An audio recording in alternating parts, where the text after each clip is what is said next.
Frank Eaton is in with us, and Frank, good morning to you, sir. Good morning, sir.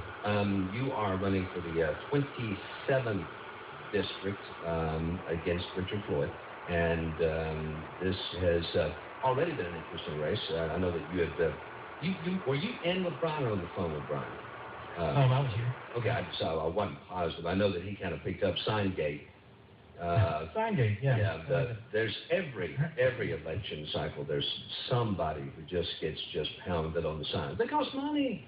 They do. You know, and I think, was it in your situation, was it the candidate himself, or was it somebody else that did? No, it was Gerald McCormick. Oh, that's right. He's in 26. Yeah, that's what it was. Yeah, he's the leader. If you've seen the billboards, that's his claim to fame, is he's the leader. So, so apparently they're all doing it because the leader's doing it. Well, I mean, that's, you set the example, and, hey, he hates these signs. Get away from the signs. All right, now, but anyway, let's get serious here for a minute. Why are you doing this? Why are you stepping into this snake pit? Well, Jeff, I guess it was early last year. I started focusing in on things like Scott Walker in Wisconsin, his attacks on teachers' unions. I started digging a little bit further into it and what was happening at the state level. State legislatures were legislating bills that were written and sponsored and endorsed and handed to them on the silver platter by corporations, by special interests. And you know why? Because their leaders in Washington do the exact same thing. That's probably true. In fact, I'd say that you're probably right.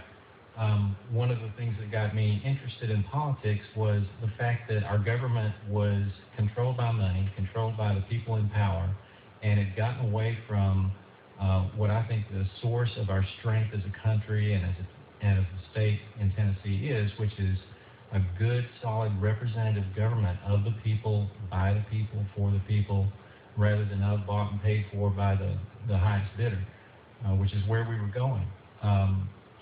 I got into local politics because I saw that I wasn't represented. My neighbors weren't being represented. The people I knew and their issues weren't being represented. We were seeing just crazy stuff come out of Nashville. Things like bathroom bills and gateway sexual activity, things that don't seem to have anything to do with what we ought to be focusing on, jobs, education. In my case, I think we should be focusing on the environment as well. Well, I mean, I certainly agree with you that we've seen out of Nashville for the last several years, actually. It seems to have reached a peak, though, over the last couple. I mean, you can go back to even the roadkill bill that became, we kind of became a national laughingstock. But, I actually understood that one. That one made some sense. Some of the rest of these just really don't make any sense. And what it is, it just sets it up on a tee, and it lets somebody, knock the stew out of it based on their moral fiber or perceived moral fiber or their family values or whatever it is that they're trying to get out there. And obviously anybody who is against it is going to come off looking bad. I mean, if you were against the bathroom bill and you vote against it, then you're clearly a pervert who hangs around bathrooms looking for, gay encounters. No, you just think this is stupid and it's a waste of time. But that's just the way that governments do tend to operate. You just defined the wedge issue. And, what we've seen in Nashville and other state legislatures is what happens when legislatures don't have the other side to balance things out, and they actually start trying to legislate these wedge issues. Wedge issues are so you can get elected. That's what they're used for. They're used to divide the electorate and focus on something that's a hot button issue that somebody gets really fearful or really angry about, and it's made up. Gun control, gay rights. Yeah, as if somebody's for abortion, as if somebody's for child abuse. Yeah, any of those things. So, in a lot of ways, it serves to distract people from what really needs to happen in government. And what really needs to happen in government is people need to be represented, and everybody needs to be represented, not just the folks that hang around whatever politician is trying to legislate their version of the perfect utopian religious ideas or other. That always works too, by the way. Every time that's been tried, it's worked beautifully. Go check history now, real quick. This is I'm going to make a statement, and I believe this to be pretty close to correct. And you can, if you see it as wrong, I want you to correct me immediately. But you do seem to be. I ask people all this. When people come in all the time, they're running for office. I've seen people literally change their mind and go, you know what, this is kind of dumb, and leave and just quit. I mean, it's amazing sometimes. They don't even know. But you do. I can understand how that could happen. I was going to say, but then you get the, well, I just want to give back to the community that's given so much to me. It's, oh, God, come on. There's something else there. There's some sort of something burn to your saddle. You do seem to be running against the incumbent more than most people admit. I had nobody else to vote for the last 2 elections.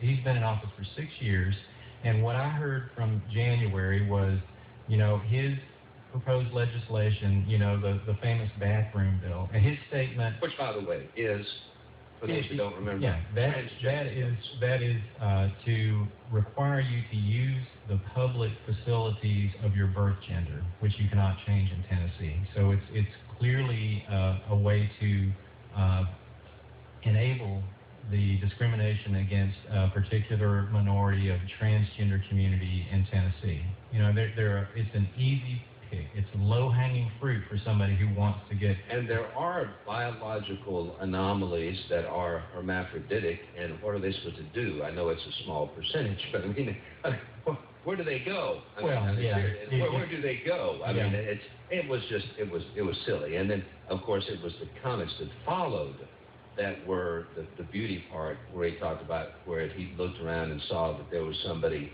in the bathroom with him, or there was a man in the bathroom with one of his women folk. Even if they didn't do anything, that exposed themselves with it, he would stomp a mud hole in them and then stomp the mud hole dry. Well, that's great country boy talk. But it's also extremely hateful. It is a call to violence against gay people or transgendered, transsexual. I'm not sure, but it just came off as being really, redneck. Well, beyond that, I mean, I have to think that some of the folks in his church must have been horrified by that statement, because it begs the question, well, who would Jesus stomp a mud hole in? I mean, I asked Mr. Floyd, that's not speech becoming of a state legislator. I don't even think that's speech becoming a church leader. And he is one, and he purports to be one, and that's fine. But we should require better of our state representatives. We should require better of our leadership. And I don't understand why his party didn't ask for his apology. I don't understand why there wasn't more of an outcry. There certainly was nationwide.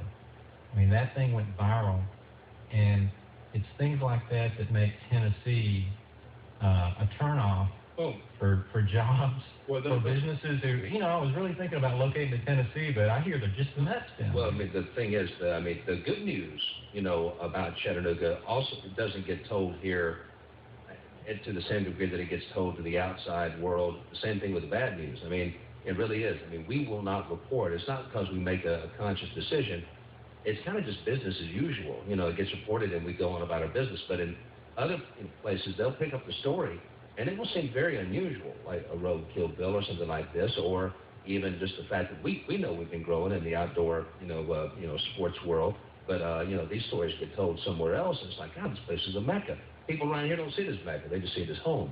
So I understand how that happens. But we'll take a commercial break and come back. If anybody has any questions, I normally keep my guests on for the show to myself, but we have to move kind of quick here on all election appearances. Any of the candidates who come in who are filed, to be on the ballot in the upcoming election, we have to kind of keep a quick stopwatch on them.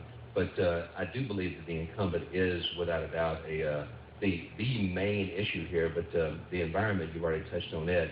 And also, I had a couple of calls from folks with Chattanooga Whiskey. Chattanooga Whiskey Company, during the 9 o'clock hour, either they called early during the 9 o'clock hour and I missed them, or they called yesterday. I did call back, but I was not able to get them. He also was one of those folks who, maybe not single-handedly, but he was certainly one of the most vocal opponents of the idea of bringing the business, which bears our name and is being produced elsewhere and can be sold here, actually keeping the production of said product out of here, which would have brought jobs and very likely a small tourism trade. So that made perfect sense. So, you know, I don't get it. I don't. But I want to come back and talk about the environment aspect of it in just a second. Now, Frank Eaton is my guest, and he is running for the state house. I did say state senate earlier this morning, District 27. I don't think there are 27. I have no idea. Now, I don't know what I was thinking. I was looking at something else. I apologize. We have Frank Eaton in here with us. Frank, very quick. I am doing this backwards. You should say something about who you are and why you're qualified to run for the State House of Representatives. Well, I've been in Hickston for 20-plus years. I've been in healthcare for 25. Started out as a registered nurse at Erlanger, moved to Providence, and now at Blue Cross. I'm a project manager there. Like I said, I became interested in what was going on at the state level last year. Began to become more involved. I was a volunteer for TVAC, Tennessee Voter Assistance Coalition that Joanne Favors, a state representative here in Hamilton County, started up last fall. And that was to inform people about the photo voter ID law. That was one of the big changes that we saw that could affect and has affected a lot of folks' potential to be able to vote and participate in our democracy. So I began to be more and more interested in what was going on. Wanted to do something more and become more involved, and eventually became interested enough to run for office. Like I said, I've had nobody to vote for state representative for the last 2 election cycles. Sometimes you complain about something and you say, well, you know, why won't somebody do something? I do that all the time. And that's what I did. That's what I did before. Yeah. And then eventually you realize, well, hey, nobody else is going to do it. You know, maybe you should do it. See, I never do that. Hand me your propaganda there real quick. Let me take a look at this because I'm looking at some of the stuff here. I'm looking for party affiliation. Democrat? Just looking. I didn't see it. Is it? I mean, I'm assuming because it is the general election that is the case. But are you more of an independent? Do you want to stay away? The D is going to be on next to your name on the ballot. Well, I'm more of supporting good ideas. I definitely believe that the way you fix the economy is you fix the middle class. You grow the middle class. That is an idea that's predominantly a Democratic Party idea, but not so much. I mean, you hear Mitt Romney talk about policies that are good for the middle class. And I honestly don't think any politician thinks that they're going to fix things by making things worse for the middle class. It's just a matter of ideology on how you get there. Very, very quickly, let me do this. This is important because we will be out of time. If you have any questions or comments on this House District 27 race, and District 27, you say Hickson, some of the districts are so gerrymandered it's impossible to even configure them. This is not one of the more confusing ones, but what all does it encompass? It's a big area. It's western Hamilton County. It's Hickson, Red Bank, Signal Mountain, Lookout Mountain. St. Elmo is new this year. The folks in St. Elmo need to know that they're actually, that is kind of weird, isn't it? I take it back. Yeah, I forgot about that. Go Saudi Daisy, Bakewell, Flattop Mountain, Mowbray Mountain, Falling Water. Everybody that makes sense except for St. Elmo. Yeah.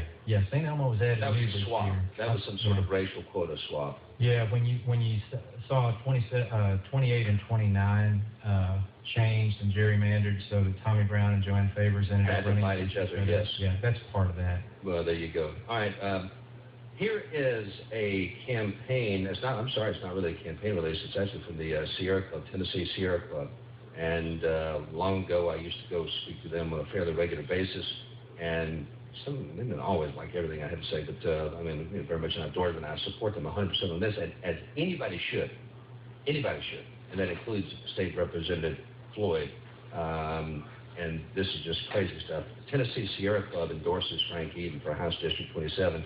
I'll read just a little bit. Been endorsed by the Tennessee chapter. Endorsement was based on Eaton's stance on key environmental issues such as mountaintop removal mining and the Scenic Vistas Protection Act and other things as well, along with jobs and education. This is your quote. The environment is one of the main issues of my campaign. You said that earlier.